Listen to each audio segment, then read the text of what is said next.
Le Baal Shem Tov qui nous enseigne que tout est par providence divine, b'ashgacha pratit.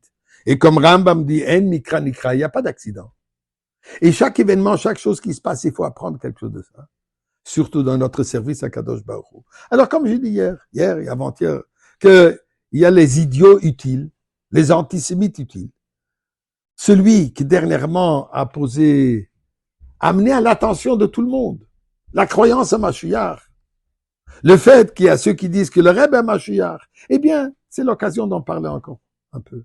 Hier, j'ai parlé du fait que, expliqué comme le Rambam nous donne la première étape de la venue de Mashiach, et comme j'ai dit, il décrit exactement la personnalité du Rebbe, incluant le nom, incluant le fait que le Rebbe est descendant de David Ameller, et donc lui, il est le présumé Mashiach. Mais la question qui se pose, il n'est physiquement pas avec nous. Ça fait déjà 32 ans qu'il nous a physiquement quittés. Comment ça fonctionne? Comment est-ce qu'il va venir à faire la deuxième étape? Alors on en parlera dans quelques instants. Restez avec moi. Mais d'abord, on va dire remercier à Kadosh Baruch Hu pour les grands miracles que nous voyons continuellement, à tous les moments du jour, et en priant Ribono Shel Olam. Il y a trop de victimes. Et il faut que ça s'arrête. Il faut que Mashiach arrive déjà. Mizman le Soida. Ori el Adonai kol haaretz, ivdos Adonai besimcha. Boi lefanav birnan aduk Adonai lemu asanu v'lo nachtam v'tzom erisoi. Boi yishor b'soida chatzroi sebisi lehoida lebach shemoi. Ki tov Adonai l'olam chazdoi v'yadoi v'odorem u'nasoi. Prenons de la tzedaka. Faisons-le ensemble.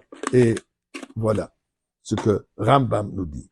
Je continue le même chapitre 11, la Hilchot Melachim, paragraphe 4, le Rambam dit, après avoir désigné le présumé Mashiach, il continue. Im asa v'itzliach, v'nitzeach kol ha'umot shesvivav. S'il a continué, et il a vaincu tous les nations autour d'Eretz Israël. Et ensuite, Ubon Migdash bimkoimoy, et il a construit le Beth Amikdash à sa place. Quelle place? Bien sûr, le Harabait, le mont du Temple. Ça, c'est l'endroit prévu par Dieu lui-même. Ça, c'est l'endroit où le Beth Amikdash, le troisième Beth Amikdash, sera rebâti. D'ailleurs, il y a même une opinion qui dit qu'il viendra du ciel. Pas à nous de le faire aujourd'hui. Ceci va se faire par Mashiach, une fois que la délivrance est là. Comment il va s'arranger avec tous les problèmes, avec les autres choses qui sont là-bas? Son problème, c'est lui qui va le faire. Et ensuite, il dit, après qu'il a construit le Beth Amikdash de Kibbutz Nitri Israël, il a rassemblé tout le peuple juif en Eretz Israël. Harezeh Mashiach bevadai. Là, il n'est plus le présumé Mashiach, mais là, il est Mashiach avec certitude. Bon. Donc, il y a deux étapes. Première étape, présumé Mashiach. Il commence le processus. Il mène Am Israël et le monde entier vers la Géoula. Chose que nous voyons qu'il a fait tout le temps. Même présentement.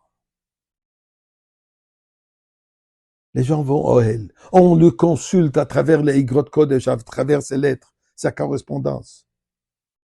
Mais il est quand même pas présent. Comment il va finir la deuxième étape? Il faut qu'il y ait quelqu'un, physiquement, un Mashiach, un leader, un Moshe Rabbeinu, présent, physique. Comment est-ce que ça se passe? Eh bien, il faut retourner aux sources. Alors, il y a une Gemara, la Gemara Sanhedrin, page 98, folio B, et la Gemara dit la chose suivante.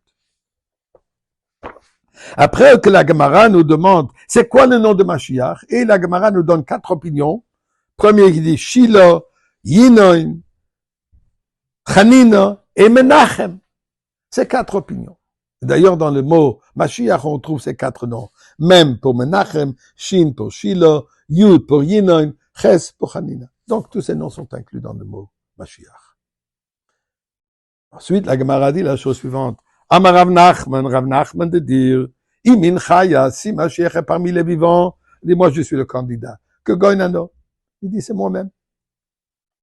Continue la Gemara, Amarav, dit Rav, avec tous mes respects pour Rav Nachman, et on parle pas de Rav Nachman de Breslev, on parle de Rav Nachman du temps de la Gemara il y a 2 millénaires. Amarav, Imin Chaya, s'il est parmi les vivants, elle dit que Goyn Rabbeinu HaKodesh. il est comme Rabbeinu Akadosh, Rabbi Yehuda le prince, l'auteur de la Mishnah. Imin Messiah, mais s'il est parmi ceux qui ne sont plus vivants, que Goyen, Daniel Eshchamodos. Et Rashi de nous dire, ça ne veut pas dire que ça doit être physiquement Rabbeinu Akadosh ou physiquement Daniel Eshchamodos. C'est quelqu'un qui a les qualités de Rabbeinu Akadosh. Quelqu'un qui a les qualités de leadership de Rabbeinu Akadosh, bien sûr, c'est le Rabbi. Daniel Eshchamodos, parmi les prophètes, bien sûr, c'est le Rabbi. Donc, mais la Gemara nous dit qu'il y a une possibilité que Mashiach viendra de parmi ceux qui ne sont physiquement pas vivants. Mais écoutez ce que la Barbanel et le Maral de Prague dit, comme c'est vu dans le Zohar. On ne parle pas de deux personnes différentes. La même personne.